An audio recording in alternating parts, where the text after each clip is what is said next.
Coffee with Ebraheem.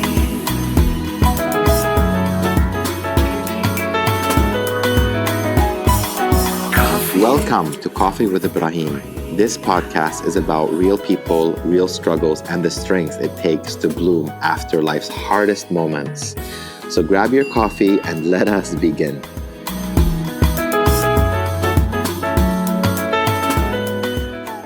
Rayan, welcome to Coffee with Ebraheem.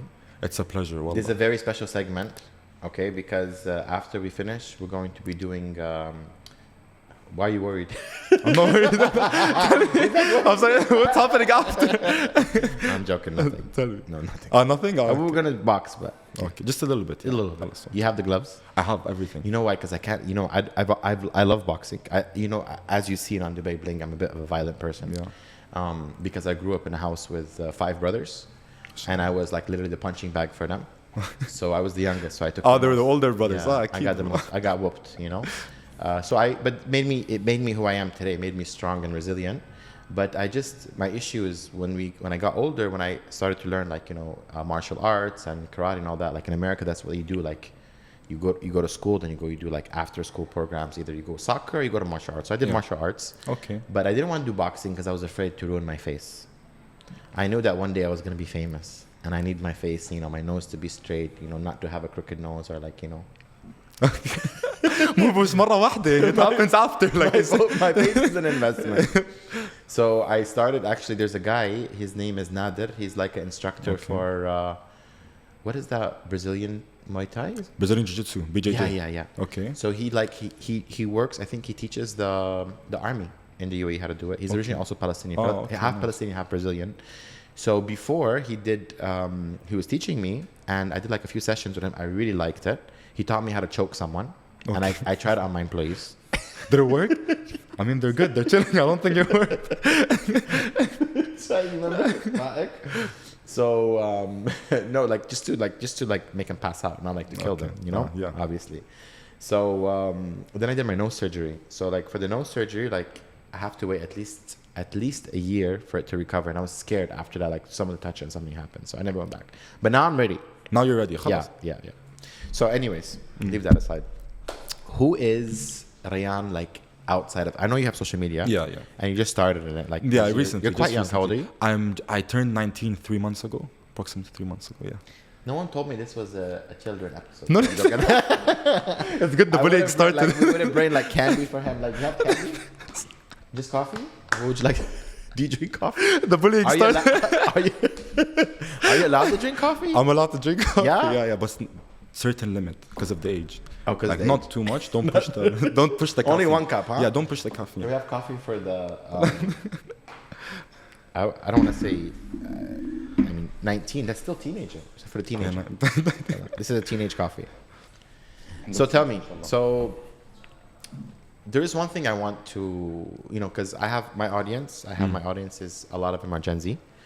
And I have my own people who are like millennials and like people who are more my age. We both lived in a very different environment.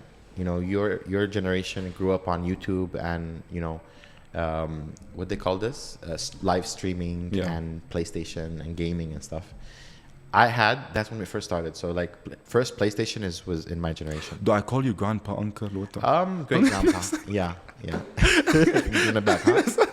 لازم واحدة Bitch, I'll pick you up. I play dirty, huh? after the cameras. No, so basically I want the audience we want to kind of relate, and I want to understand, does your generation know my generation? Like, do you guys understand what we went through growing up, or you don't know? Look, me, I don't know. I'm just like in my own zone, Our generation, I feel like it's the best generation. Wallah. One thing I like about your generation is that you guys are very caring. I agree with you 100%, but in the sense of caring, you mean like caring about empathetic, like feelings. Feelings. Yeah, but like other than that, it's the complete opposite. Like even like for example, like whenever I'm bullying someone, right? Like I'm joking. Like your generation is like, this guy is is off the record. Like he's not normal whatsoever. Like he's giving it to everyone because you guys are very careful about what you say. You know, you don't want to hurt someone. 100%. Body shaming or like, you know, like this whole thing in America, like this pronouns bullshit, you know? Me See? personally, I don't care You about see? this shit. You If see? I say it, I say Like, it. no, like I didn't know about this. Like I was in Dubai because I left America like 16 years ago. Yeah. So my best friend in the US. Oh, so you grew up in America, yeah? Yeah. So my you mom's grew up American. this- My mom's a pure okay. redneck. Yeah. Oh, mashallah. She's like, you know, grab I your didn't partner, know hang this. around, drive a truck. Okay. You know, like horse riding, all that. You know. Okay. So basically, in America, when I left, we didn't have that pronoun issue, right? So when I came here to Dubai, it happened there, and I never knew about it. So my best friend in America, he's much older than me. His kids came to Dubai, and when they came to Dubai, they were like the first actual Gen Z that I've actually interacted with besides my own family. And you have to understand, my family is very conservative, right? So the girls in my family, they don't go to public school, so we don't know what's happening in public, you know, because they're just like they're homeschooled. Anyways, the kids told me, well, my friends' kids, I say the kids are like 18, 19, you know. Kids but for you, of course. kids for grandpa. yeah, like because they could be my kids, you know what I mean. So they told me that in Dubai Mall, they're like, Ebraheem, like, what's your pronouns? I was like, what the hell? What's a pronoun? And then they started to explain to me. So I started to say, they're like, okay, this is this is that, and I started to explain. So it was so funny because I saw this thing walk past me in the bathroom, and I was with the guy, the kid who taught me what the pronouns were. Oh, okay. So I was like, can I identify his pronoun? And they're like, you can try. And I said, I want to identify him as it what? Because I don't know what the hell it is. You know what it is? I'm like, I made an own pronoun. It what? Because I don't know if it was a girl, a boy. But Ibrahim, this only happens in America. Like here in Dubai, with at least my The rest of the world, let's say the West. Yeah, my circle and me personally, and I'm so against all of it. Like, I'm so like, Arab. But I seen some kids here that you go into their Instagram and they put their pronouns in the Instagram. Yeah. Not the people, like, for example, like the British schools that we're in, you will see maybe 1 or 2 in the whole year, and even those 1 and 2 in the whole year, they'll be embarrassed to say it in front of other people. Okay. Like, keep in mind, of course, like in the universities, we have a lot of Palestinians, a lot of Jordanians, a lot of locals who are completely against all of this. Yeah. You know, we don't agree with all of this, and we're not up for it at Because all. I got like a young kids, like 15, 16 years old. They text me in Instagram. They send me direct messages. I'm not able to see all of it. My team sends me sometimes. And a lot of them are getting bullied. Like, you know, like they might act a certain way and they get bullied and they're like, how do we handle it? For me, I told them, listen, be who you are with respect to your religion, your culture. You know, when we have a religion, it's for a reason. It's because our religion is the best way of life. Yeah. Okay? 100%. And there's a lot of things that might come and that might divert you from your religion. So I said, just be who you are. You don't have to pretend to be someone that you're not, right? But I always said, invest in yourself, make yourself better, and then the bullies, you shut them up by your success. 100%. Like, I was bullied my entire life, right? I don't give a crap, bro, what anyone says. It doesn't move a hair whatsoever. Because when someone says something about me, I tell them, who are you? Exactly. Nobody. You know what I mean? Yeah. So I told him, I said, you have to better yourself. You have to give yourself a good education. You have to be good to your family. You have to be good to your mom and your dad. And everything else will become better. So I never, like, I feel for your generation. And I love the fact that they're empathetic people and they care and they're more kinder than our generation. However, in America now, there's a lot of issues with Gen Z, with the workforce. Gen Z doesn't want to work. Same thing with here, you know. Like, I know me personally, like, of course, I'm doing university right now. I'm in uni. Even when I was in school, I'm studying finance. Yeah, in American. You still have your hair? I still have my hair. You know, you lose your hair when you get finance. But that's the thing. I don't like. Do you like it? Do I like it? Absolutely not. Then why are you studying? Yeah. Why am I studying? Just in the sense of I need to have some backup option. Look, I'm not delusional, of course. Right now, alhamdulillah, I have 4 successful businesses right now running. Okay, at 19 years old, alhamdulillah, I'm very proud of myself. They're doing very well, but you don't know what might happen. And the current situation we're in right now is an perfect example of why you should get education. Of why you should just have something. But why did you choose finance? Why didn't you choose something that you might like doing? Because finance the only thing I don't mind. Other than that, You don't like it, but it's like the least not like thing. yes, exactly. I don't like studying in uni. Like I So feel obviously, like doctors out of the question. no It's way, too no much. way, no way. That's no way. It's like nowhere near. Doctor, lawyer, Architect. no, engineer, lawyer, no way. And the only thing that Is it because it's hard, or you want the easy because way out, or how? It's not about I want the easy way out. It's just that I want to have enough time to focus on my businesses. Were you good on math? Maybe that's why you chose Math, finance. yeah, math. I'm very good at math. Naturally, though, like I don't study. I don't like to try hard. I feel like when you don't try hard and you do well, it's like look. Do you cheat with a calculator? No, Don't lie. calculator Bro, is don't there, and I cheat without the calculator. The universe. He thought about it like shit. This is recorded. I don't cheat. He doesn't cheat. I don't cheat. I don't Because you cheat know in at all. America, like so, before, like how do I say this? So when I was in high school, like middle school, they just got the phones that time. So our first like cool phone was something called Motorola Razr. It was like a little phone that flips, and it was the first phone to have MP3, that was the music came out of, right? So the Nokias, the old Nokias, they used to have a calculator on it. So we were not allowed to have our phone because it had a calculator. Are you that old, Ebraheem? Yeah. Yeah, I am. No, really, I am. I'm ancient. I'm ancient. I actually started my first business, I was 14. Wallah, Yeah. mashallah, that's Yeah. amazing. Just selling online. Okay, nice. Yeah. So you don't cheat. No. Look, me personally, I don't care about university as much. Wallah, like I just want to pass my courses and just What move if your on. professor's watching now? You said He can watch. He can He can watch as much as he wants. Me personally, my university is more of a side thing. As much as you say it, and I'm fighting right now. I'm going professional in a couple of months, inshallah. MMA Professional pro. what? MMA. Oh, mashallah, nice. MMA pro. I'm gonna be the youngest. When did you MMA start? I started when I was young. I started Muay Thai and kickboxing first. I started when I was maybe 13, 14. 13. But from before a long time, like when I was 8 years old, 9 years old, I Did used you to go to do you the gym. think that is it kickboxing? Kickboxing and Muay Thai. So do you think Muay Thai is more technique or is it anger? Look, Muay Thai, it depends. Okay, Muay Thai is like a dog fight. Okay, Muay Thai you can elbow, you can knee, you can clinch. Muay Thai is like you go in and you just go all out. Okay, at least kickboxing is more technical. Okay, but also Muay Thai, the clinching, there's some certain techniques. There's some, but Muay Thai, I feel like it's the most crucial when you're in the streets. Of course, like we're in Dubai, it's very. But you didn't answer my question. My question What? was: is to win the fight in Muay Thai? Is it technique or is it anger? Depends. Like if the person in front of you is angry and he doesn't know shit, then 100% the technical guy will destroy him. I think being angry is also very important. But You have to know how to. You have to know how to. So I believe, this is my opinion, Okay. and I respect your opinion obviously because you know more in Yeah, that yeah. industry. I think that if you are able to make yourself angry enough, but smart, like use also technique, right? But it's making yourself angry enough that ignites this extra power that we have as humans that we don't know we have. When I get angry, I'm telling you this experience just with my own home. Yeah, like yeah. my brother is 198 centimeters. He's double my size, and I bring him down. Okay. And because he made my mom upset. And when you make my mom upset, I lose all control of who I am as a human.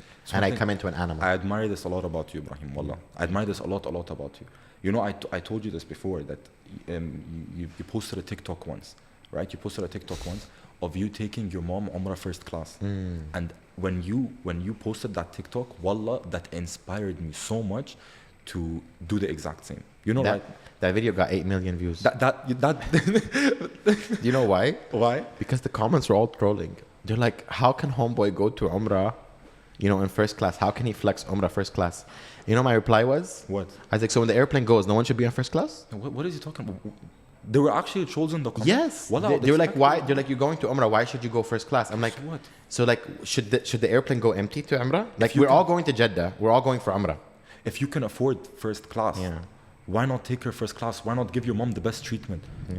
How she treated you, treat her the exact same. Yeah. Treat her even better. You can't even pay what you can never repay. You can never Also, repay your that was parents. one of the comments. The other comment, because my boob came out, so they were talking about they're like, why is it nipple? that comment maybe I agree. But I didn't I couldn't record it again because I told the flight attendant to do it, so I didn't want to make her do it again. But I saw my boob out, but I was like, khalas. I mean, the boob comes out in Umrah.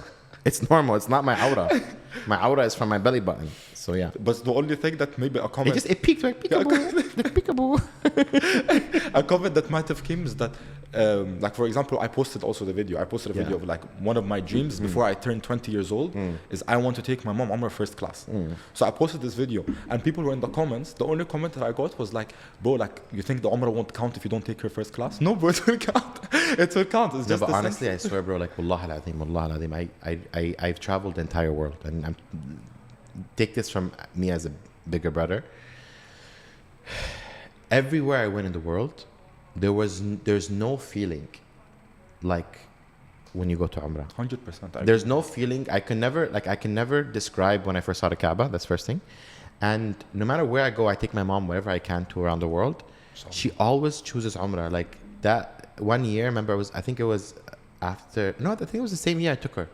Is we were going to Umrah. It was the Dubai Bling came out, and right before Dubai Bling came out, there's a show called Housewives, Real Housewives. It came out right before us, so people get confused between Housewives and between Dubai Bling because they're both reality shows that started in the same time. So one of my friends, Nina Ali from Housewives, she called me. She says, "Ebraheem, this is when her show came out." She says, "Ebraheem, if you have any attachment to a religion, get close to your religion before the show comes out." I said, "Why?" She said, "You don't understand how much negativity came in my life after the show was came out." Oof. This from evil eye. العين حق. 100%. يعني العين, like the Rasul talked about it. صح. So she's like, do whatever you can, protect yourself. So I said, okay. I told my mom. My mom was like, we have to go to Umrah. So we went to Umrah on the first, before Dubai Bling, right after Dubai Bling released. And that's why, like, my mom, she kept asking to go back, is because she knows that we have a lot of like al-ain on us, and sometimes I feel like as I get tired, and so all we can do is just we have to keep praying. My dad told me don't use social media. I'm like, Baba, social media is all my business. It's career. It's your Yeah, career. it's like You it's have all about to. content now. And going back to what we were saying was I was telling you about in America that Gen Z don't want to work, and this is how we opened the subject about about your studies and stuff. And currently we have a business in America. So my brother we have our cafes in America. Okay. And I want to expand the Greek frozen yogurt mealy, and we want to expand more business in America. My brother said the biggest problem we're going to have in America is finding employees. Is what? Finding employees. Finding. Because when we asked and we checked with the statistics with Harvard University and with Dale and all these universities, the study shows that Gen Z, the young generation, your generation, they don't want to work because they say, why should I work 40 hours a week and still be poor? I might as well do my content. I do content creation. I hustle. I do Uber. I do like little gigs here and there, and I manage my life rather than me going every day to work 9 hours, get paid minimum wage, and having to be fighting to pay my bills. Raheem, one thing about this exact same topic, like why not just keep trying and trying? I'm still young, okay? Like if I fail, it's fine. I can just go back to university. Yeah. Why not just keep trying and trying while my best case scenario, my worst case scenario is everyone else's reality, which is not everyone else, of course, some people, which is the 9 to 5. This is my worst case. You know what's your worst case scenario? You're going to go to jail. No, where did jail come from? Where did jail come from? Jail maybe from fighting. But Yeah. I don't fight on the street. But you know what? You have to be careful. What? Because you, as a boxer, your hands is listed as a weapon. Registered 100%. Yeah. So when you're fighting, You have to be really calm. 100%. You cannot like let anything test you. I always. And try your to- friends should protect you. They should fight for you. If you get in an argument with someone, they should like protect you, because you cannot fight because you're gonna go to jail. If you ask them, they think the opposite. They're like, I'm gonna use it to fight And me. they need to be next to me so I can protect them. But one thing, Ebraheem, that I would tell you is that, you know how you said one thing about anger in the fight, okay? One thing that I want to tell you is that during the fight, one of the biggest advice my coach tells me is that when you're fighting in the ring, you have to control your anger. As soon as I get angry is when I will lose the fight. Yeah, because you cannot balance your anger with your technique. You cannot, no, you absolutely. It's one or the other. It's absolutely, like the coach told me, wallah, he specified to me that before the fight, he's like, I know when you get punched, it hurts your ego. Especially Ebraheem, my last fight, I had over 600 people there. And I could not disappoint. There were so many people. But do you look at the person that you're fighting? Do you look at them as a game or as a target or as an enemy? It depends. I had some fights. I had one guy who talked about Palestine. That's what I'm saying. Like, imagine you as a Palestinian are fighting a player from Israel. Like one guy. Like you should be like you should destroy him. That fight was one of my worst fights, Ebraheem. That fight, wallah, that like fight. you as you lose where he talked about my country. It was my worst fight by far. But I killed him just because. You killed him? I killed him actually. No, of course. I was gonna say. No. Like, should we tell the police like? No. 911 or 999? What they call it here? 999. Help. No. I didn't like. It was just a sense of like it was full anger, and my coach was so pissed at me after the fight because it was one of my worst performances. But I hurt him a lot. But it was a really bad performance. Like he was landing punches that he was never supposed to land in his life. The thing is, I don't think even if you even try to make yourself be okay with it, you can't. I mean, if I was you and I was in your position, I will opt not to fight him because I think that it's so emotional, the Palestinian cause, that I don't think anyone has the right to say it unless the people who lived it. Ibrahim, if I didn't fight that fight, I would have lost so much respect because so many people came that night to see me beat him, to see me destroy him. And they were so happy. My coach wasn't happy because of my performance, because I wasn't technically good and I wasn't fighting good. But don't forget, destroying him is not going to solve the issue. Of course, look, it's going to give the audience a little bit of like, happiness for the moment, but doesn't solve the nothing issue. will solve the issue, of course. Inshallah, only Allah will solve the issue. He promised in the Quran. So it's only in Allah's hands. You know why the only thing that keeps me sane, the only thing that lets me to wake up in the morning and to continue working and to being who I am, is that Allah promised that Palestine will be returned to the Palestinians. And this is why I have a hope in society, is because of my faith in Islam. So I'm not worried. I mean, of course I'm upset. It's sad. And I think there's some things that I don't care who you are. I don't care what your political beliefs are. I don't care where you're from. But you cannot delete. Like when October 7th happened, I didn't choose to go see those things that we saw on social media. How can you not see a father putting his child in a garbage bag, picking up the legs and the arms and putting in a garbage? How can you unsee that? How can you unsee a kid that was playing soccer with his friends and he saw his friend get blow up in front of him and was running away and he was scared and terrified when the cameras left him? How can you unsee, or how can you unlisten to a voice note that a mother gave to her children knowing that they're going to die that night? You can't unsee these things. You can't forget these things. 100%. And the thing is, it's not just me. It's the entire world. So what they don't understand is that when you create destruction, when you create all this animosity, hate, when you just bomb the ground, Mother Earth, there's going to be a repercussion. So they're just saying yesterday you saw like the thing in Israel where all like those what do you call it? The birds, the black birds, what they called them? The crows. Yeah. So like in every religion, when all these black birds or crows, whatever they call them, come in a one area together, it means something bad's gonna happen. This happened yesterday. Where in Israel? In the occupied Palestine. I don't call it Israel. So now, no, like I mean, like okay, so it happened yesterday. All these birds came, these black birds, and in Judaism and Islam and this means that something will happen it's a darkness, like some type of darkness is going to happen, some tragedy, something is going to happen really bad from it. It's like, God is, Allah ghadban alayhim, you know what I mean? Look, and Ebraheem, for me, Anna, every single fight I had, the flag was right behind me, and I always represent them, and always when I represent my country, it puts so much pressure on me, but good pressure. Where in Palestine are you from? I'm from Qad al-Khalil. Where's that? It's how do I explain it to you? Khalil. Qada is like farmer. Yeah. So you say fallah. So you say chultili chultilak. Look, that's what my grandma, my grandpa, they say this, but me, like, of course, I grew up most of my life in Jordan, unfortunately, because I couldn't be in Palestine. My grandma is Palestinian. She's from Nablus. Wallah, nice. She's from a very big family called So you also basically Anabtawi, of course, I know Anabtawi. Yeah, so she's related to Queen Rania somehow. So they're somehow like second cousins. So Queen Rania's mom is Anabtawi. Okay. And I've been to Nablus when I was younger. Well, we had to go through Israel, unfortunately. We visited Tel Aviv, and then we went to Nablus, Jerusalem. I think I was maybe like 8 or 9 years old. Oh, so you visited Palestine? Yeah, I can't wait to go back. Amazing. I really want to go back. I don't want to deal with problems when I go. I really want to go, wallah. Yeah, I have a temper, so Yeah. if someone does something to me, I'm gonna give it to them. I don't care if I'm gonna Yeah. get in trouble. Yeah, so I just might as well just stay away, you know. But So- yeah, but like the one thing that I was telling you is that I always, inshallah, I know. So you never lived in Palestine. No, I never lived there. So you lived in Jordan. Yeah, but I always represent them. Like if you. I love look at that, me, you know, because I always in Jordan, I met a lot of Jordanians who are actually Palestinians who don't say they're Palestinians. I'm like, guys, No.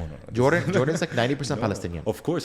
No. So of like, course. why aren't you like admitting like there's no difference between Jordanian and Palestinian? Yeah, there's no difference at all. And I love Jordan. I'm proud to be Jordan Jordanian. But, Jordan is a kingdom and Palestine is a turath. It's like but my where I'm from, I'm Palestinian. I'm originally Palestinian, but I grew up in Jordan. My passport Jordanian. listen, I've been to Jordan a few times. I love visiting. I went to Petra, I went to Wadi Ram. But one thing I don't understand in Jordan, why is some of the people so angry? A lot of them are angry. This is their Kashri personality. Hick. This is their personality. They This said is like, Jordanians' see, me personality. and my sister, when we went there, my sister was like only 16. We were in the airplane and we went to Royal Jordanian and we just kept laughing. And the flight attendant, she got mad at us for laughing. And we just kept laughing at her because we weren't laughing at her. Yeah. She had a lith. She took me to the lith. So we were laughing, but she thought we were laughing at her, but we were laughing about something else. Yeah. So she kept like, what are you laughing at? Stop laughing. Like, I'm like, listen, you're not my teacher. Like, we Yeah. can laugh whatever we want. But it was like that. She had like that, like, someone told me like in Jordan, like if you're laughing or you're always smiling, ghabi. No, Like, this it's a dumb they thing. They have this thing. Jordanians have this thing where They're very seen as tough. angry. And like me personally, when I walk Yeah. in university or when outside, like I sit down, like why are you pissed? ليش زعلان? Bro, I'm not pissed. Wallah, I'm not, but like this is just my facial expression. I sit down, they start asking me, bro, like what's wrong? I'm like, bro, now you're starting to get me pissed. I'm not pissed. Don't get me pissed.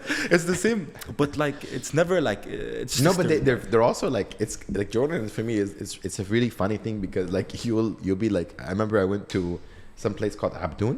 Yeah, Abdun. Yeah, that's Okay. where I live in Jordan. Yeah, so there was a Paul. So I went to Paul Bakery Okay. for breakfast, and you know, like Dubai spoils us. You know, we're very used to like the service here. 100%. And I was there talking in Paul, and the guy bring our food, and he's holding all the plates, and then we're talking, and then he's like, he wanted us to help him. You want to? So he's like, "Ma بتشوفوني ساعدوني." I'm like, who's the waiter, me or you? Like, excuse me. Are you like, gonna pay me? Or you know, like I didn't know I had to help you serve me, you know. But anyways, I took it. But he gives a dirty look, and he's like, "What the hell?" But they have that like that. This I think it's just like it's a personality. They think like when you're مكشر يعني أنت قوي, you know. But- It's the opposite in Lebanon. In Lebanon, you walk in the streets, everyone looks at you, they'll smile. Like you feel like you're in like what's going on? Like even if a Lebanese person doesn't have money, if he's broke, he's still gonna smile. He's still gonna be like, yeah, well, yeah. And then his Jordan's just like, Yeah, I شو feel- مطلع yeah, ولا شو مطلع شو مطلع. I'll tell you, I feel like it's like a masculine urge. It is. a That's what it masculine- is. It's a masculine Yes, urge. Like so me, true. like when I'm sitting there and walking around, if I just look around smiling and I just feel like it's better just. شو الهبل هذه؟ بالضبط خلاص أنا just stay calm, stay walking, stay straight, you know, like no, وجهك straight and just Yeah. look forward. بس. But one thing you cannot have anywhere in the world is Jordanian mansaf. Jordanian mansaf أنا أمي my mom will make you the best Jordanian mansaf. Bro, I'm coming. Like, والله when? whenever. When? والله خلاص. Tell her like, no, قولي. I'm ready. قول لي بكرة. Come bro, come tomorrow. Because you know what's funny? When you eat mansaf, people who don't know mansaf, after you have to sleep. So someone invites me to the house for mansaf, they have to have an available place to sleep afterwards. Because I can't drive back home. Come على طول. Come على طول. Like this. خلاص. Yeah. So tell me. So you said you had 4 businesses. Yeah. Tell me about your businesses. Yeah. So right now, I first started off with it was nothing. Like Ebraheem, it was actually nothing. Yeah, I was can see it's nothing. I was. It's good the bullying started, so I'm gonna hit back soon. Okay, I'm gonna hit back soon. Friendly fire. Yeah, friendly fire. So look, it was just a thing that first it was just I got called up to fight. Like, and alhamdulillah, I have a lot of friends. I'm respected from all of my friends, and I just got called up to fight in just this normal Where? event in Team in 971. Have you heard of 971? It's a restaurant? No, it's 971 MMA. No, it's a gym. Ah, 971. Oh, Yeah. it's a gym. Okay, I heard. So I got called to fight there. It was just a normal fight, but I was 16 back then. Okay, I was Is that child abuse? No, it's not child abuse because Was it's he a fight. also, was the person fighting you It's a 16 fight. also? Yeah. No, You know- he was not 16. He was 19. In America, it's illegal. Yeah, it's illegal, but it's fine. Like here, it's different. It's chilling, huh? Yeah. Okay. So I fought that fight, and that fight, I walked out to the song. Do you know Ana Dami Falastini? Of course, you know it. Stuff. I had maybe 40, 50 people walking behind me.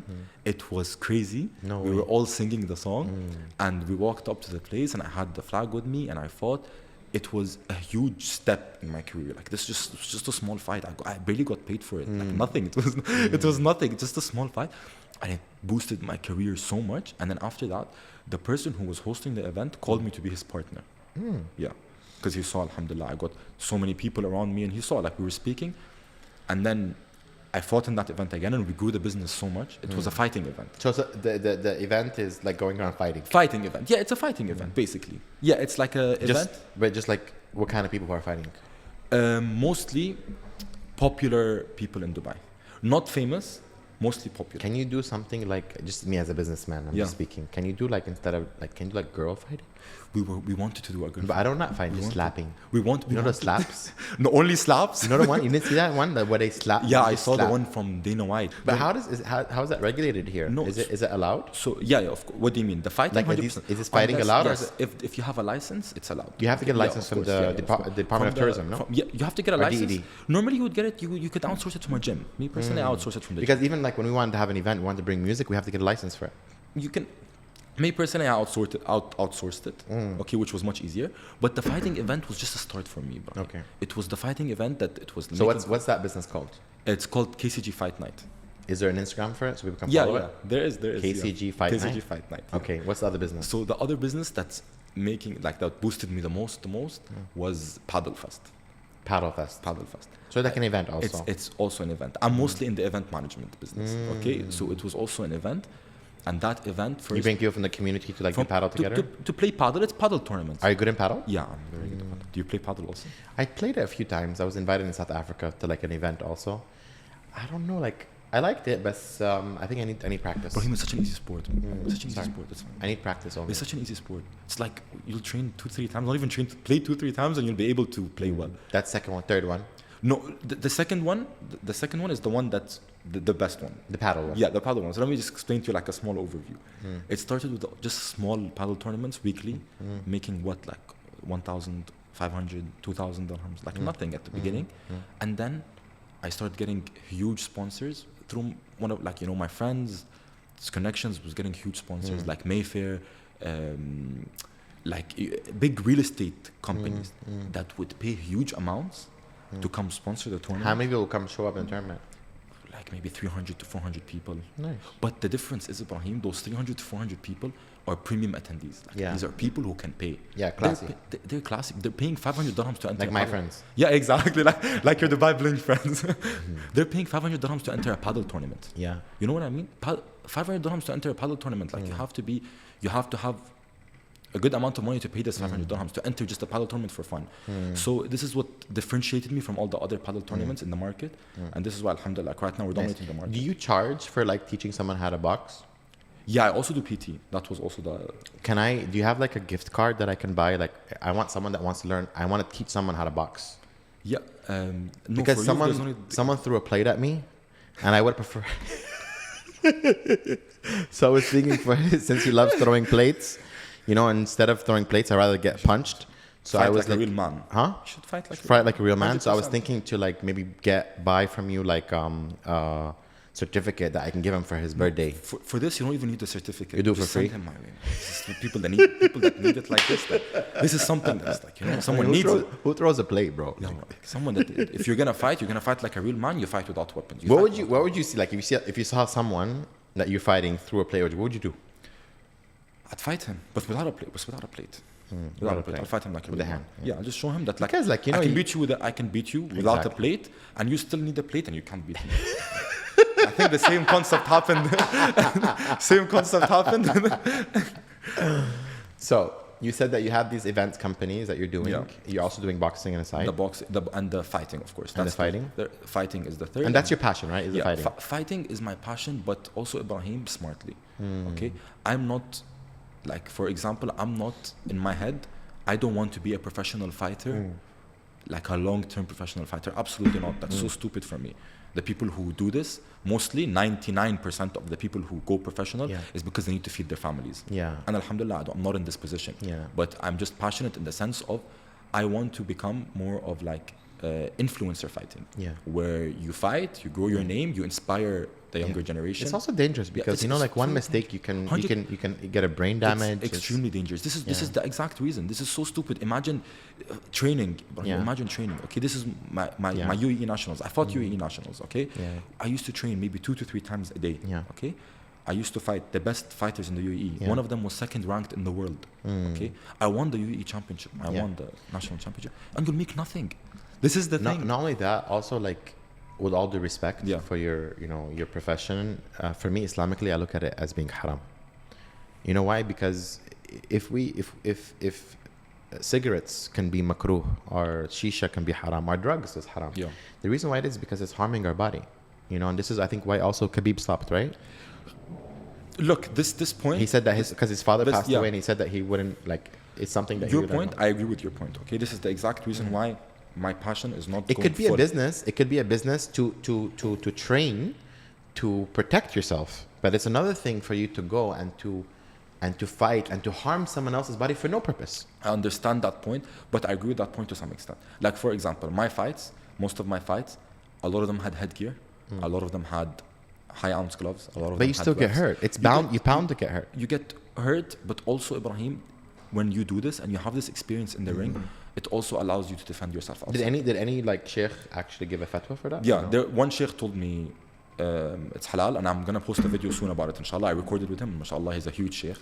Okay, and also, but most of the sheikhs do say it's haram. This is why I don't want to. There's al-madahib. Most. I think we do. I do Shafi'i. The Shafi'i and Hanbali. Yeah. But mostly, like I told you, it's just dependent on how you want to take it. Me personally, I want to take it as a business. I want to take it as I want to grow myself as a fighter. Then inshallah, maybe go to influencer fighting, which is 10 times less dangerous than actual professional fighting.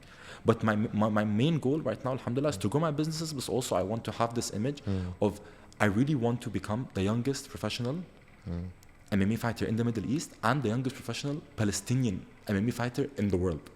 In the whole world, having this image and just like representing your country like that. I want to have this. This is the dream that I have. And like also, Ebraheem, don't take this in the wrong way. Like, and alhamdulillah, I think like, with the environment that I'm in, alhamdulillah, I'm extremely religious compared to the environment I'm in. Like, alhamdulillah, I've never smoked, I've never drunk, I don't do anything with any woman, alhamdulillah. I always try to avoid all of this.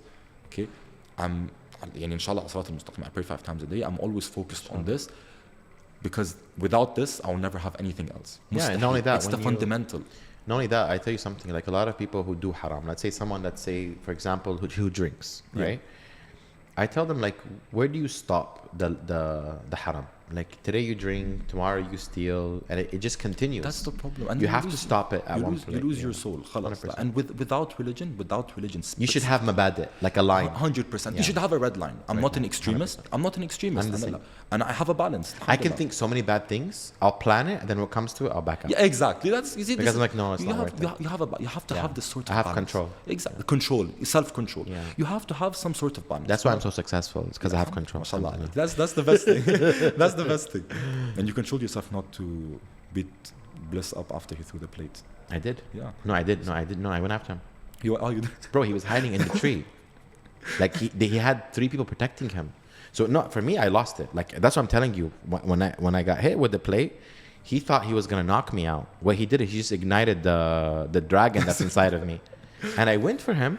Even like what's his name, Hanna and Fahad. They're like, Ebraheem, he was a different person. He's like, his eyes switched. He was going in for it. I was trying to throw him off the edge. Like, it was crazy. I don't remember it. Like, people had to tell me what happened. Like, I really lost it. Adrenaline kicks in. It did.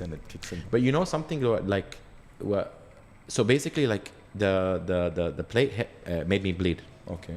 And because of Salim, he was like being extra dramatic. He's holding my eye. I just felt like I lost my eye. I was like, I didn't know what was happening to me. I couldn't see what's happening to me. So when I realized that, all I knew that I was bleeding, it was the lid of my eye, right? Yeah. So I wasn't afraid, but at one point I cried. You know why? I thought to myself, what if I lose my eye? The first thing I thought was, what if I lose my eye? Who's gonna take care of my mom? This is what made me cry. Like I was like, okay, I decided to do this show. I accepted to do Dubai Bling, but I did not accept for it to harm my physical self. See, when we talk about like the show together, like when we're not filming, we always joke, we're like, okay, what's the maximum you'll do? Everyone knows the maximum I'll do is flip the table, push something to create a bit of, you know, craziness for the show. Yeah, but we've never agreed to physically harm the other person.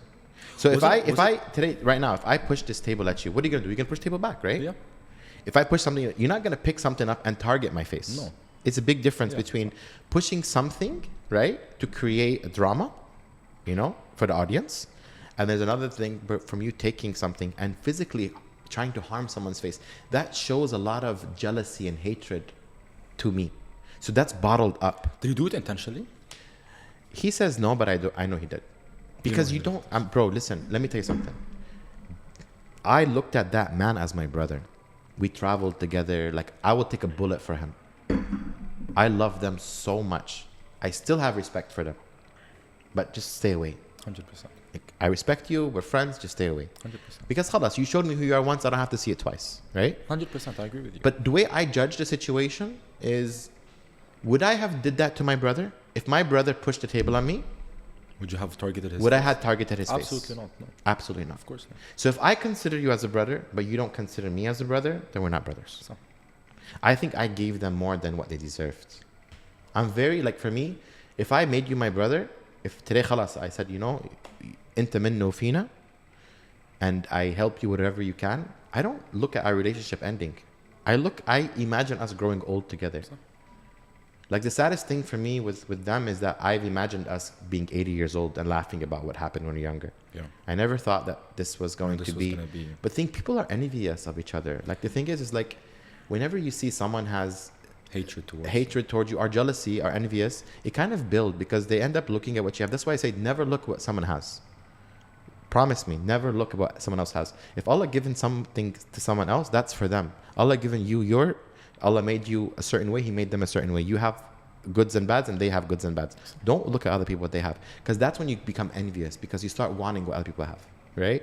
And the fact of the matter, the truth is from the whole Dubai Bling cast, I'm one of the very few that were relatable towards the young audience, which is Gen Z. Because the way I speak, especially me as an Arab American, all the Arab Americans in America understand me.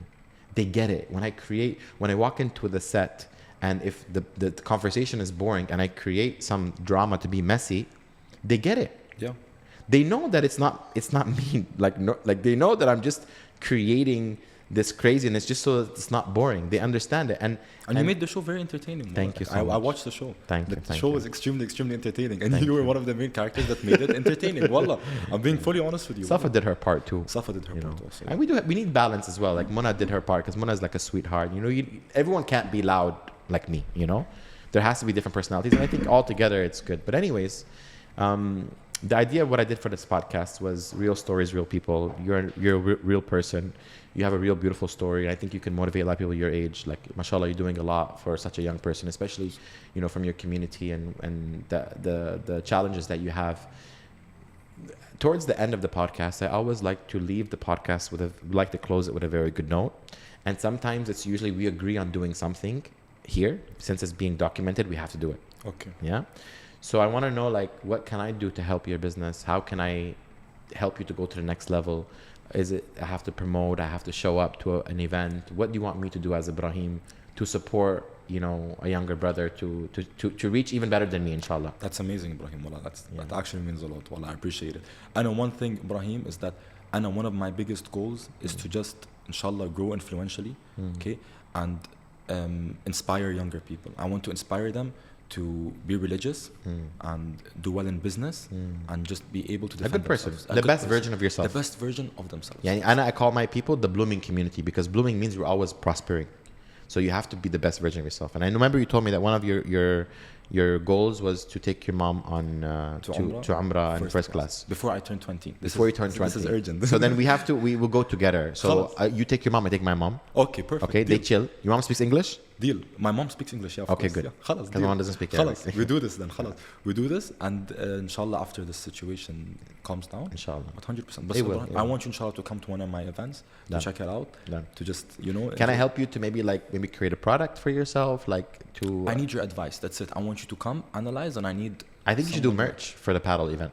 Merch for the paddle event. Yeah. That's also a good idea. خلاص. Next event. Yeah. Next event inshallah is going to be start of April. We have I can help you with the logos. I can help you with branding. Whatever I can do, like my community, my people, my platform, whatever I can do, I'll do it for you. If inshallah. like also there's any other sponsor you can get, like a huge real estate sponsor, that would be also very helpful. But like I told you, like just easy advice from you, just like you know, like how you inspired me, mashallah alayk, for the whole mom umrah like this, and how you have your religion also. Like this is something that I admire, mashallah alayk, and this is something that inshallah I want to also inspire the younger generation to have. You know, the younger people like who look up to me. I want them to have this, you know, have this in the sense where like they have a balanced religion. They have they train, you know. They take care of themselves. They take care of their moms. Education. Education. But basically everything you do, to do the best in it, to try your best. Exactly. And when you do your best in everything, بعدين توكل أمرك لله خلاص الأرزاق بيد الله. بالضبط. It's all up to Allah what He'll give you after that. صح. 100%. I agree with you, wallah. But it's just a sense of like respect and reputation. You know, they should always seek to have most respect from people and most reputation, because that's the thing that will last. Alhamdulillah, 100%. Reputation and respect, that's the thing that will last. Reputation is very important in our region because we have a small community. Yeah, صح. But more important than respect and reputation is رضا الوالدين. 100% بر الوالدين. يعني when your parents راضين عليك, when they say you يعني when they tell you the most thing I love when a mom says يا حبيبي أنا راضي عليك. الله يرضى عليك. والله يرضى عليك. When you leave the house and you hear that your mom or your dad tells you الله يرضى عليك, and for me I feel like I have angels on my side as protecting me. أحس عندي ملائكة are protecting me because my parents told me when I left the house الله يرضى عليك. يا خلاص تم إن شاء الله. We will the next اللقاء الثاني إن شاء الله will be maybe in one of the events. We'll discuss and I can see how I can help you further to achieve all of your goals إن شاء الله. So خلاص إن شاء الله we will go to Umrah together first class. إن شاء الله. Yeah. إن شاء الله. خلاص. First class or private jet? خلاص. Let's see. It depends on how the events go. Well, it depends on what's happening now. We look like we're gonna go there on a camel. أو ماشي walking. بالأيام قريش على الجبل تروح عندنا والله ده. Take more حسنات. إن شاء الله. Happy, thank you so much. It was nice meeting you. والله honestly Likewise. it's been a pleasure. يعني I've got to know you even more. ما شاء الله عليك. And thank you so much for having me. Did you think? Am I who you thought I was gonna be? No, to be honest, no. What did you think? Think I was gonna be arrogant? No, I didn't think. Well, to be honest, like a lot of the people that I met. Okay, I worked a lot with some influencers also for my paddle events. I would pay some to come, but a lot of them were arrogant. Wallah. And I don't like it. And I don't like someone who thinks they're above other people. I don't care who you are. Wallah. Remember, من تواضع لا رفعه. So one اللي متواضع قدام عيون الله, Allah looks at him very high. Exactly, perfect. This is the exact perfect quote. If you تكبر, you look down on people. I don't care who you are. I don't care if you have 20 million. I don't know if it's true, but I heard I think my mom told me like if you have 1 ounce of takabbur in your heart, you're not gonna go to Jannah. It's probably like maybe it's one of the major sins in Islam to have takabbur. By the way, takabbur for me it's the main problem of our region, huh? لما واحد يشوف نفسه على الثاني ومتكبر, this is what creates issues. It's huge in Dubai, but no, in I would say our region. The whole Middle East. 100 عرب كعرب. I agree. عندهم هاي التكبر. 100%. And I'm telling وغلط. It's against their religion. Yeah, it's something that you should never have. I don't. Even if inshallah I become whatever money I make, whatever followers I get, I will never look down on anyone. I will see everyone the same. One good example is our royal family. يعني شيوخ الإمارات. How يعني أنت ما تتخيل كيف هم متواضعين. They're the most humble. The most humble. They make me feel shy. Like Sheikh Hamdan came to Big Smoke Burger, and the way he was treating our staff, how he was so sweet, it makes us like, and you're like, why would anyone here be mutakabbir when our leaders are the most polite and most respected and most humble? But yeah, you can't make everyone what you want them to be. You just have to deal with it, and that's the balance of life. صح. You get 100%. humble people and you get people who show off. 100%. You choose your crowd. What do you want? And it just depends on how you treat your religion, Ibrahim. Yes. Wallah. Like one thing, if you treat your religion right, then everything will come back. Ibrahim, you know, one small story I want to tell you is that when I used to play paddle with my friends, okay? I played one time and we bet money. Like we bet like maybe 10,000 dirham on a game. And me and my friend won. I was so confident we were going to win. We won. I took the money back home. It's paddle. I thought it's a sport. You know, like if I'm working hard and I'm winning the sport, you know, it's like, it's a sport. Then I went back home. My father was like, this is haram. Yeah. I was like, what are you talking about? What do you mean it's haram? Wallah al-azim. I gave the money back, of course. Khalas. Of course, I listened to my father. I gave the money back. As soon as I gave the money back, that's when Allah blessed me with the paddle tournaments. And I made like, you know, ad'af, like multiple of how much I made from the small bet. Just because you just did something for the sake of Allah. And sometimes you can make haram money and you can think that you're doing right, but then one day you lose it up. Like you can do it for years. You can do haram for years and Allah will let you to do it. Because they said Allah yumhil wa la yuhmil. Yumhil wa la yuhmil. How is it? How is it? Taha? Allah yumhil? Allah yumhil wa la yuhmil. And so it means that Allah lets you to do what you want to do, thinking that you're doing right. You have a blessing. But then one day it'll all be gone. So it doesn't. So you have to always make sure that you do the right thing. You know. I agree with you 100%. Al-Muham Habibi, thank you so much. Thank you so much. Anjad, it's been a pleasure. My pleasure. Wallah, Pleasure Anjad, is it's been mine. a pleasure to meet you. Also, I need Mansaf, huh? When do you want? You just say the day and it's done. When I come back, I'm traveling to Amman. When I get back When are you traveling, inshallah? this Saturday. This Saturday. I'll be back on Monday, Tuesday. So Monday, Tuesday. Khalas. As soon as you're back, This week sometime. I'll Maybe tell next my weekend mom. we'll But you bring your mom also, okay? When she comes back. Where's your My mom? mom's supposed to come back on the 1st. 1st of April. Yeah, but Khalas, she's... Mumtaz, perfect. But that's if the flights keep canceling. No, the flights will open, inshallah. They will open, inshallah. If you book just one day before book or 2 days before, inshallah, they will open. They'll just seems like they're closed. But inshallah, when she's back, ahla mansaf. The best mansaf you will ever So they can get to know your mom so that when when we go to Umrah first class, we can be prepared. Thank you so much, Anjad. It's been a pleasure. If this story touched you, subscribe and join our blooming family, where we grow through everything that life puts us through. And remember, we are all still blooming. See you in the next episode.